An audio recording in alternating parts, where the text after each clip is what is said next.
네, 안녕하세요. 사업계획서 끝판왕 손 대표입니다. 요새 이제 지원 사업들이 많이 뜨다 보니까 저한테 맨날 들어오는 질문이 뭐 GPT로 사업계획서 쓰는 거 어떻게 해야 되냐? 어떤 LLM으로 써야 더 좋냐? 뭐 이런 거 맨날 물어보는데 사업계획서 쓸 때 GPT로 쓰면은 잘 써진다는 말을 많잖아요. 근데 그걸로 붙은 후기 보신 적 있으세요? 저는 없거든요. 그리고 시중에 그 번지르르한 강의들 진짜 많은데 그 막상 내 아이템에 적용하려고 그러면 왜 답변 수준이 다 떨어지는지, 그러면 이거 어떻게 해야 바로 쓸 수 있는 수준의 결과물을 GPT에게 명령할 수 있는가, 오늘 거기에 대해서 조금 말씀드릴게요. 자, 그래서 오늘 주제는 GPT로 사업계획서 쓰기입니다. 근데 피처링은 뭐냐면 GPT로 사업계획서 쓰면 많은 이유입니다. 쓰지 말라는 거죠. 자, 일단은 첫 번째로 GPT 기본 원리에 대해서 설명을 잠깐 드려야 되는데 설명 안 드릴게요. 나갈 수도 있으니까. 그래서 GPT 기본 소양. 자, 뭐가 있냐면 좋은 인풋. 그러니까 좋은 질문을 해야 좋은 아웃풋이 나온다. 이거는 동의하시죠, 다? 자, 근데 답변이 나왔다. 이게 좋은 건가? 그러니까 판단할 수 있는 능력이 필요하다는 거예요. 이해되셨죠? 자, 그러면 GPT 실제로 열어가지고 제가 한번 보여드릴게요. 자, 저는 참고로 챗GPT 4.0 유료 버전이죠. 월 그 $20짜리 그거 쓰고 있고요. 웹 검색 같이 하는 거 추가된 거 아시죠? 요거까지 제가 풀로 돌려가지고 지금 실험을 하고 있습니다. 제가 대체적으로 물어봤을 때 그 마케팅 전략 같은 거 할 때 많이 물어본다고 하시더라고요. 그러면은 한번 해볼게요, 우리도. 자, 근데 조금 배우신 분들은 바로 안 물어봐요. 역할론을 정해줍니다. 너는이라고 해야겠죠? 너는 정부, 창업 지원 사업 전문 심사위원이야. 앞으로 그 관점에서 내 질문에 대답해줘. 이렇게 할게요. 자, 지금 보시면은 제가 한글로 질문을 했는데 영어로 다시 번역이 돼가지고 영어로 자기가 다시 대답을 하고 그 다음에 답변을 다시 한글로 바꾸는 걸 볼 수 있죠. 이게 이제 프롬프트 진이라는 건데 크롬의 확장 프로그램입니다. 이거를 왜 쓰냐면 그 GPT 같은 경우에는 영어로 학습한 양이 한국어보다 훨씬 많기 때문에 영어로 대답을 주고받을 때 훨씬 답변 퀄리티가 높거든요. 그것 때문에 제가 이거를 쓰는 겁니다. 그래서 뭐 어쩌고저쩌고 한다. 이제 GPT가 자기 페르소나를 심사위원으로 이렇게 세팅을 한 거죠. 자, 그 다음에 이제 아이템 예시를 들어야 되는데 저는 미리 가지고 오긴 했습니다. 이게 뭐냐면 일단 소상공인한테 내 아이템은 소상공인에게 업종과 예산에 따라 마케팅 전략 우선순위를 추천해주고 후기 데이터 분석을 통해 가장 마케팅 잘하는 대행사를 추천해주는 AI 플랫폼이야. 자, 이렇게 가정을 할게요. 그 다음에 해당 아이템에 대한 마케팅 전략을 제시해줘. 보통 이렇게 많이 질문하시잖아요. 여기서 그대로 제가 질문해 볼게요. 아이템 설명하고 그 다음에 마케팅 전략에 대해서 같이 물어봤습니다. 자, 대답이 뭐라고 나왔죠? 자, 소상공인에게 전략 AI 플랫폼 개발하는 것은 칭찬할 만한 일이다. 자, 심사위원이니까 저한테 일단 칭찬해 줬습니다. 자, 그리고 이미 플랫폼을 효과적으로 마케팅하려면 다음 전략을 고려해라. 뭐 고유한 가치를 제안해야 된다. 뭐 타겟 고객의 식별 및 세분화를 해야 된다. 교육 컨텐츠 마케팅 전략을 개발해야 된대요. 그래서 뭐 웨비나하고 블로그나 기사를 해야 된다고 하네요. 그다음에 사회적 증거, 사용 후기를 활용해야 된다. 그리고 프리미엄 모델을 구현해야 된다. 뭐 파트너십 협업에 참여해야 된다. 이렇게 쭉쭉쭉 나왔는데, 자, 이거 자체를 바로 사업계획서에 옮길 수 있냐라는 거예요. 지금 이렇게 나열식으로 쭉 있는데 제가 아까 설명드린 거 있었죠? 자, 답변이 나왔어요. 근데 이게 좋은 답변인가요? 아까 그 답변들을 마케팅을 어느 정도 해본 사람이나 전문가들이 보면은 아이데이션용으로는 너무 좋아요. 예를 들어서 교육 콘텐츠 내가 생각 못 했는데 웨비나 한번 해볼까? 약간 이런 식으로 이제 전략을 쭉쭉 세울 수 있다는 거죠. 근데 이대로 이제 저는 웹 세미나로 사람들을 모으겠습니다. 무료 세미나로. 이렇게 모으겠다고 그냥 써버리면은 그게 좋은 건지 나쁜 건지 일단 전략을 잘 판단이 서지 않고, 그리고 그게 사업 계획서로 옮겨졌을 때도 그게 좋은 건지 나쁜 건지 판단이 서지 않죠. 그래서 이중고가 있는 거예요. GPT로 바로 제로 베이스인 상태에서 사업 계획서를 쓰게 되면. 그래서 기본적으로 그 마케팅에 대한 어느 정도의 지식은 있는 상태에서, 그리고 사업 계획서에 어떻게 옮겨야 좋다라는 개념이 있는 상태에서 GPT를 보조적인 수단으로 써야 된다는 거예요. 자, 일단은 정부 지원 사업 계획서, 뭐 투자 제안서, 융자 제안서 다 똑같아요. 논리가 제일 중요한 거잖아요. 그래서 이렇게 두서없이 전략을 쓰면 안 되거든요.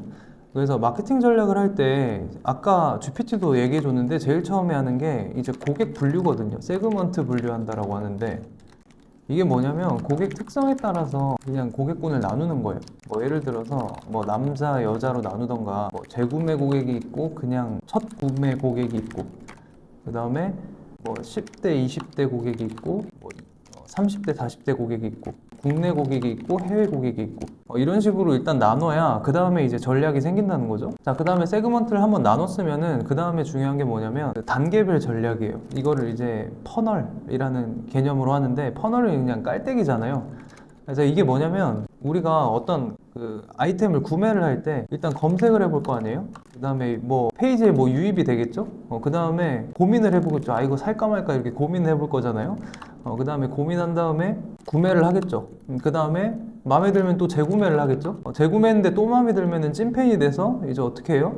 로열티가 되는 거죠. 이제 홍보도 막 해주고 자기가. 이 일련의 과정을 이제 퍼널이라고 하는데, 자, 국내용 퍼널, 그 다음에 해외용 퍼널, 그러니까 해외용 유입 전략, 국내용 유입 전략, 뭐 해외용 구매 전략, 국내용 재구매 전략, 이게 다 다른 거예요. 그래서 분류별로 이제 퍼널 전략이 다 나와야 된다는 거죠. 자, 근데 이거를 팩트로 그냥 쓰는 게 중요한 게 아니라 여기서 한 가지 더 추가가 되는 게 이제 비용이랑 효과, 요게 있어야 돼요. 그러니까 마케팅 전략이라는 걸 쓸 때는 예산을 얼마를 들여서 예산 1,000만 원을 들였다. 그러면은 내가 2천만 원 정도는 순수익으로 나와 라는 어떤 그 효과가 있어야 될 거 아니에요. 근데 전략만 쓰면 안 된다는 거죠. 그래서 이 세 가지, 이 퍼널이라는 개념, 그 다음에 고객을 분류한다는 거, 그 다음에 마케팅 전략은 비용 효과가 나와줘야 된다는 거, 요거를 인지하고 이제 GPT한테 다시 물어볼게요. 자, 그럼 어떻게 되는지 한번 보자고요. 자, 그러면 나는 마케팅 퍼널 전략을 통해서 마케팅을 할 건데 예산은 1,000만 원이야.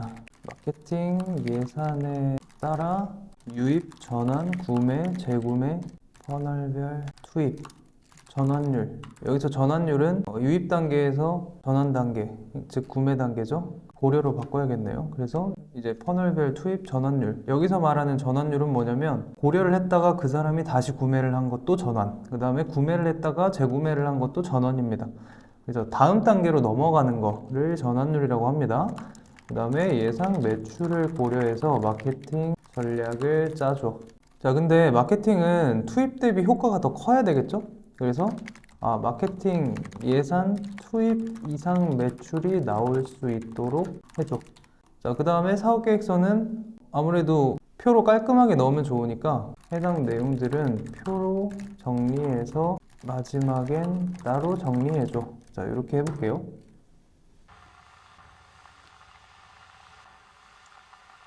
자, 그러면 결론이 나왔죠? 자, 목표를 설정해 줬습니다. 브랜드 노출을 극대화해서 잠재 고객을 유치한다. 자, 그래서 전체 예산 1,000만 원이었으니까 우리께 있다는 걸 인식하는데 전체 예산 40% 쓰겠다는 거예요. 그래서 구글 애드, 그 다음에 소셜미디어 같은 디지털 광고 플랫폼에 돈 넣겠다. 그 다음에 뭐 SEO 전략 하겠다. 그래서 뭐 40만 회 정도 도달을 시킬 수 있을 것 같다. CPM이라 그래서 이제 클릭당 노출, 광고비를 태우는 그런 형태의 광고를 의미합니다.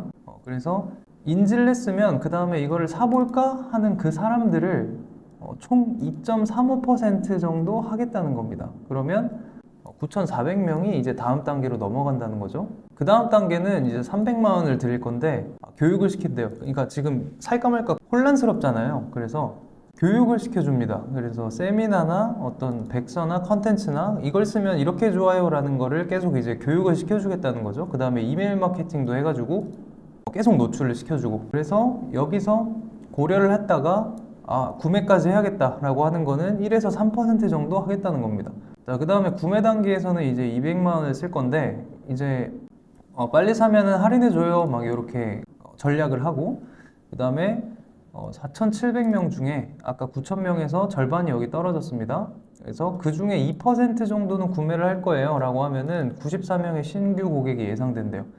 그 다음에 평균 구매 금액을 20만 원으로 가정하면 이게 이제 우리의 그 가격이 되겠죠? 이거는 제가 설정을 안 해서 얘가 랜덤 값으로 20만 원으로 넣었는데 처음에 애초에 물어봤을 때 우리 가격을 설정을 해주면은 얘가 알아서 계산을 해줬겠죠? 네, 그래서 여기서 총 1,880만 원이다. 근데 구매했던 사람들한테 다시 재구매 프로모션을 하겠다. 그래서 총 10%를 쓸 거고 이 사람이 충성도가 되면은 계속 후속 이메일을 보내가지고 재구매를 유도를 하겠다. 반복 구매를 하면은 이 사람들한테 뭐 VIP 프로그램 따로 제공을 하겠다. 뭐 이런 거죠. 그래서 구매한 사람 중에 61명이 다시 반복할 것으로 예상한다. 반복 구매한다. 그러면 또 반복 구매했으니까 20만 원씩 곱하면 1220만 원의 수익이 예상된다. 제가 마지막에 요약해서 표로 정리해달라고 얘기했죠? 그래서 이렇게 쭉쭉쭉 돼 있고 처음에 400만 원 써서 40만 명한테 노출을 하는데 관심 있어서 클릭한 사람이 한 9,400명 정도 되고 그 다음에 고려 단계에서는 이제 4,700명을 대상으로 그 중에 9,400명 다 할 수 없으니까 예산에 맞춰가지고 이 정도만 하겠다는 거예요. 그래서 94명 고객을 구매로 유도시키겠다는 거고 구매한 사람은 이제 다 전환이 된 거겠죠? 근데 다시 재구매하는 거 이거는 그 해석이 잘못된 겁니다. 그러니까 트랜슬레이션이 잘못된 거예요. 그분들은 65%는 재구매를 할 거예요. 그래서 총 1,000만 원 들여서 저는 3,100만 원을 할 거고 그 다음에 순수익은 2,100만 원이에요.